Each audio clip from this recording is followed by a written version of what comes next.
Please, grant us the honor of your hand in marriage. They said her beauty could make kings kneel.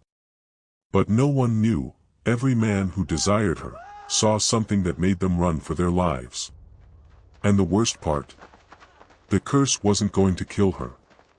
It chose her mother instead. In the quiet village of Adebayo, beauty was celebrated, but also feared.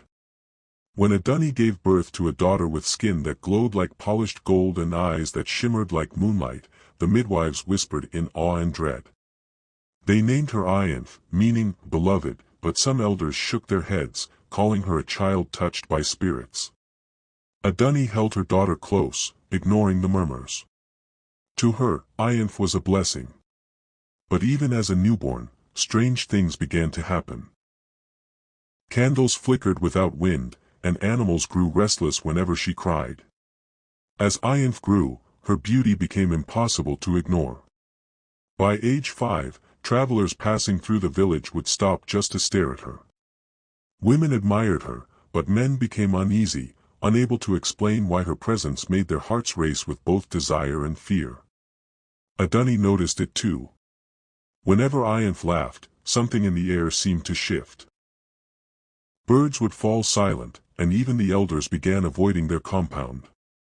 Rumors spread quickly. Some said Ianthe was a river spirit in human form, others claimed she was cursed.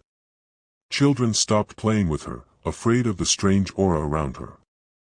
Adunni fought to protect her daughter, but deep down, she feared the whispers might hold truth.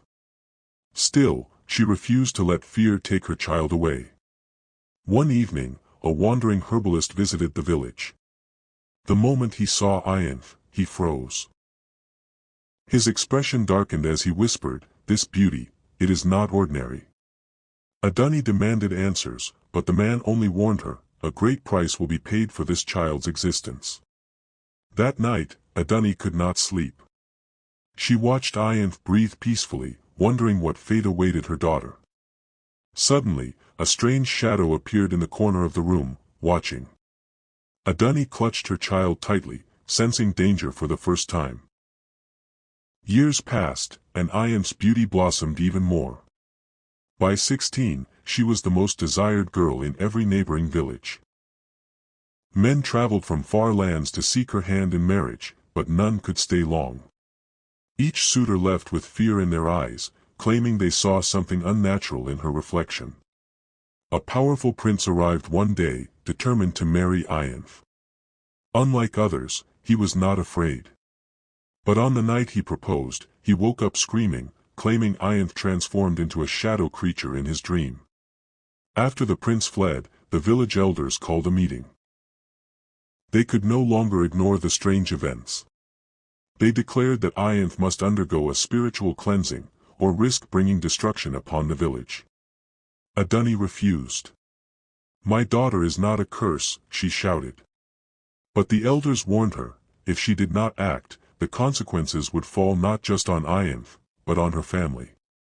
That same week, livestock began dying mysteriously. Crops withered overnight. The villagers blamed Ianthe. Fear turned into anger. Ianthe noticed the hatred growing around her. She began isolating herself, afraid of hurting anyone. Adunni reassured her, but she too was beginning to feel the weight of the village's fear. One night, Ianthe saw her reflection in water, and it moved differently from her. She screamed, realizing for the first time that something was truly wrong. Adunni sought help from a powerful priestess in a distant land. The priestess agreed to help, but warned that the ritual would demand a sacrifice. Desperate, Adunni accepted. She would do anything to save her daughter. Even if it meant risking everything. The ritual began under a full moon. Chanting filled the air. Ianthe screamed as unseen forces pulled at her spirit. The priestess suddenly stopped. "The curse is ancient," she said. "It cannot be removed, only transferred." Adunni's heart sank. "Transferred to who?" Adunni asked. The priestess looked directly at her. "To the one who loves her most." Adunni understood immediately. Her breath caught in her throat. But she did not hesitate. Ayanth begged her mother not to do it. But Adunni smiled softly. A mother's love has no price. The ritual resumed, with Adunni as the vessel. Dark energy began leaving Ayanth and entering her mother. Ayanth collapsed as the curse left her body. Adunni screamed in agony as it entered hers. When it was over, Ayanth looked normal. But Adunni's eyes had changed. The villagers welcomed Ayanth back.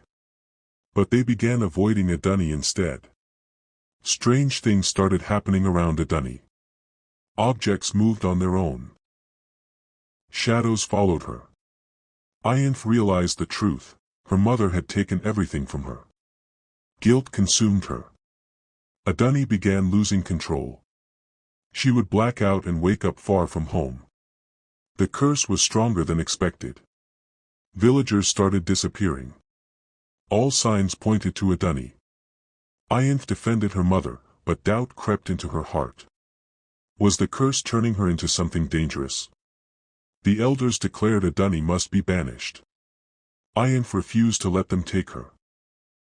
They fled into the forest together. But the deeper they went, the darker Adunni became. Adunni started hearing voices. They urged her to embrace the darkness. Ayanth searched for a way to save her mother. But every spiritual guide gave the same answer: it is too late.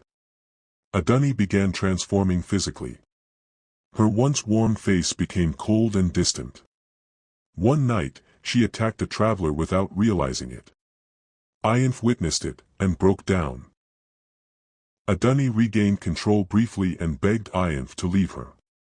"I am no longer your mother," she said. Ayanth refused. She would not abandon her. Not after everything. The villagers tracked them down. They came with weapons and fire. Ayanth stood in front of her mother, protecting her. For the first time, her beauty no longer mattered. Adunni realized the only way to end it was sacrifice. The curse needed to die with her. She embraced Ayanth one last time. Tears streamed down both their faces. Adunni stepped forward to face the villagers. She confessed to everything. The villagers hesitated, but fear pushed them forward. They attacked. As flames surrounded her, Adunni did not resist. Instead, she smiled. The curse screamed as it burned with her. The forest trembled. When the fire died, nothing remained. Not even ashes. Ayanth collapsed, screaming her mother's name. The silence that followed was unbearable. The village returned to normal. No more strange events. No more fear. But Ayanth was never the same. Her beauty no longer brought admiration, only sorrow. She left the village, choosing a life of solitude. Carrying her mother's sacrifice in her heart. Years later, her story became a legend. They said her beauty was a curse. But the true tragedy was the mother who loved her enough to pay the price.